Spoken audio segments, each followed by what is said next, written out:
kembali lagi di YouTube channel aku Neshas. Di video kali ini kita akan belajar pendidikan agama Kristen kelas 8 semester 2, yaitu tentang hidup dipimpin Roh Kudus. Nah, di video-video sebelumnya udah ada 2 video ya guys. Yang pertama itu kita udah membahas mengenal Roh Kudus, dan yang kedua itu pekerjaan Roh Kudus. Nah, di video kali ini baru deh kita akan bahas hidup dipimpin Roh Kudus. So, sebelum itu jangan lupa untuk di like, comment, share, and subscribe supaya aku tambah semangat lagi guys bikin videonya. Dan pastiin nonton sampai akhir supaya benar-benar mengerti ya guys. Hidup dipimpin Roh Kudus itu seperti apa sih? Yang pertama itu mematikan manusia lama. Yang kedua, kenakan manusia baru. Dan yang ketiga, hidup yang sepadan. Nah, aku bakal bahas dengan detail ya guys tiga-tiganya ini. So, langsung aja kita bahas. Yang pertama, matikan manusia lama. Tidak ada manusia baru jika manusia lama tidak dimatikan terlebih dahulu. Aku berkata kepadamu, sesungguhnya jikalau biji gandum tidak jatuh ke dalam tanah dan mati, ia tetap satu biji saja. Tetapi jika ia mati, ia akan menghasilkan banyak buah. Nah, ini tertulis pada Yohanes 12 ya guys.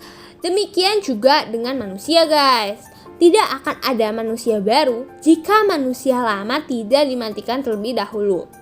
Itu artinya pembaruan tidak akan pernah terjadi selama masih mempertahankan yang lama. Oke, aku lanjut ya. Barang siapa mencintai nyawanya, ia akan kehilangan nyawanya. Tetapi barang siapa tidak mencintai nyawanya di dunia ini, ia akan memeliharanya untuk hidup yang kekal. Nah, apa sih mematikan manusia lama?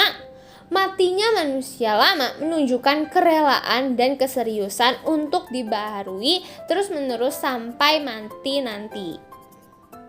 Proses ini penting untuk terus-menerus hidup menyerahkan diri pada pimpinan Roh Kudus. Manusia lama yang tidak dibaharui akan mengalami benturan-benturan dengan manusia lain, potensi konflik dan perselisihan karena keegoisan dan mementingkan diri sendiri. Contohnya guys, ada orang yang bernama Saulus. Dia adalah seorang yang cendekiawan, murid dari Gamaliel. Tapi guys, ia membenci Yesus dan pengikutnya. Setiap hari ia memikirkan bagaimana bisa membinasakan murid-murid Yesus. Sampai akhirnya ia diperbarui menjadi Paulus. Dan adanya Roh Kudus, hidupnya itu menjadi berubah. Ia menjadi rasul yang memberitakan Injil Tuhan. Kolose 3 ayat 5-6 mengatakan, karena itu matikanlah dalam dirimu segala sesuatu yang duniawi, yaitu percabulan, kenajisan, hawa nafsu, nafsu jahat, dan juga keserakahan yang sama dengan penyembahan berhala. Semuanya itu mendatangkan murka Allah atas orang-orang durhaka. Nah guys, mematikan manusia lama bukanlah peristiwa yang instan dan cepat. Sebab proses ini menuntut kerelaan, kerendahan hati, dan keterbukaan kepada Allah. Satu persatu karakter dan masa lalu dalam dosa akan dicabut dan digantikan oleh manusia baru dengan karakter-karakter baik dari Allah.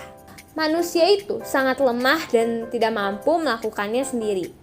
Manusia memerlukan pimpinan Roh Kudus agar bisa menyelesaikan proses mematikan manusia lama. Nah, kalau tadi mematikan manusia lama, yang kedua itu kenakan manusia baru.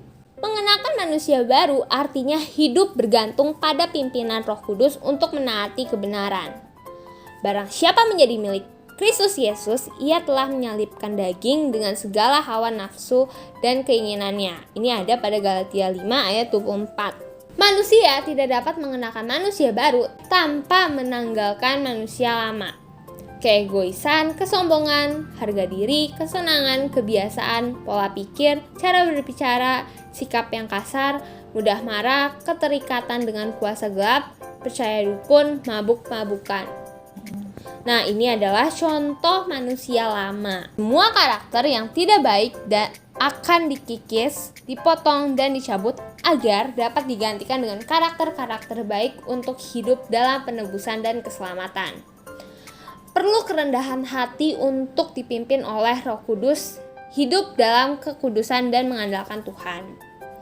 Allah telah melengkapi manusia dengan petunjuk yang jelas dan Roh Kudus akan menolong. Lalu bagaimana sih cara mengenakan manusia baru? Ini terdapat pada Kolose 3 ayat 12-15. Aku bacain ya guys. Karena itu, sebagai orang-orang pilihan Allah yang dikuduskan dan dikasihinya, kenakanlah belas kasihan, kemurahan, kerendahan hati, kelemah lembutan, dan kesabaran. Sabarlah kamu seorang terhadap yang lain, dan ampunilah seorang akan yang lain. Apabila yang seorang menaruh dendam terhadap yang lain, sama seperti Tuhan telah mengampuni kamu. Kamu perbuat jugalah demikian. Dan di atas semuanya itu, kenakanlah kasih sebagai pengikat yang mempersatukan dan menyempurnakan. Hendaklah damai sejahtera Kristus memerintah dalam hatimu. Karena untuk itulah kamu telah dipanggil menjadi satu tubuh. Dan bersyukurlah. Nah, ini adalah ciri-ciri manusia baru guys. Nah, yang ketiga guys, hidup yang sepadan. Hanya hendaklah hidupmu berpadanan dengan Injil Kristus Yesus, supaya apabila aku tidak datang, aku mendengar bahwa kamu teguh berdiri dalam satu roh dan sehati, sejiwa berjuang untuk iman yang timbul dari berita Injil. Filipi 1 ayat 27-30. Hidup yang sepadan adalah hidup yang selaras dengan Injil, hidup yang melakukan kehendak Allah. Apabila tidak selaras perkataan dan perbuatan, maka Roh Kudus akan menegur dan membuat gelisah agar kita menyadari dan bertobat dari cara hidup yang demikian. Saat kita akan memutuskan sesuatu, Roh Kudus akan mengingatkan kita pada firman Tuhan agar tidak ada keputusan yang salah atau tidak sesuai dengan kebenaran Allah. Nah, udah selesai deh guys. Yuk kita refleksi. Apakah aku sudah mematikan manusia lamaku? Apakah aku sudah mengenakan manusia baru? Dan apakah hidupku sudah berpadanan dengan kebenaran Tuhan? Dijawab dalam hati ya guys. Oke, sekian dulu video aku kali ini. Terima kasih sudah menonton. Jangan lupa untuk di like, comment, share, and subscribe. And see you guys in the next video. Bye!